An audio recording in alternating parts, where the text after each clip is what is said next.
ആദ്യ ഷോ കണ്ടിറങ്ങുന്ന എല്ലാ പ്രേക്ഷകരും പറഞ്ഞുകൊണ്ടിരിക്കുന്നത്. അതുപോലെ തന്നെ ഭയങ്കര ഒരു ആവേശത്തിലാണ് ഈ സിനിമ കണ്ടിറങ്ങിയതിന് ശേഷം. കാരണം നമുക്കൊരു പ്രത്യേക ത്രില്ല് ഉണ്ടായിരുന്നു ഈ സിനിമയ്ക്ക്. എവിടെയും ഇതിൻ്റെ മേക്കിങ്ങിൽ ഒരു പാളിച്ചയും പറയാനില്ല. കഥയും തിരക്കഥയും അതിൻ്റെ ക്യാമറ വർക്ക്, എഡിറ്റിങ്, ജെയ്ക്സ് ബിജോയിൻ്റെ മ്യൂസിക്, ബാക്ക്ഗ്രൗണ്ട് സ്കോറൊക്കെ നല്ല രസമായിട്ട് പോയിട്ടുണ്ട്. ഇങ്ങനെ എല്ലാ ഡിപ്പാർട്ട്മെൻറ്റും ഗംഭീരമായിട്ട് ചെയ്തിട്ടിരിക്കുന്നു.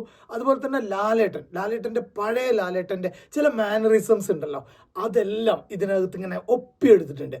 അവസാന ഭാഗത്തേക്ക് വരുമ്പോൾ എനിക്ക് തോന്നുന്നു കിരീടത്തിലൊക്കെ കിട്ടിയിരുന്ന ചില പോർഷൻസ് ഉണ്ടല്ലോ ലാലേട്ടൻ്റെ, അത്തരത്തിലുള്ള ചില ഭാഗങ്ങളും നമുക്ക് പേഴ്സണലി ആ കാലഘട്ടത്തിൽ കിരീടവും ഹിസ് ഹൈനസ് അബ്ദുള്ളയും ഭരതൊക്കെ കണ്ടിരുന്ന അതിൻ്റെ ഒരു എവിടേക്കോ ഒരു മിന്നിമറയിൽ അത് തരുൺ മൂർത്തി എന്ന സംവിധായകന് ലാലേട്ടനെ കൊണ്ട് ചെയ്യിപ്പിച്ചെടുത്തു എന്ന് വേണമെങ്കിൽ പറയാം.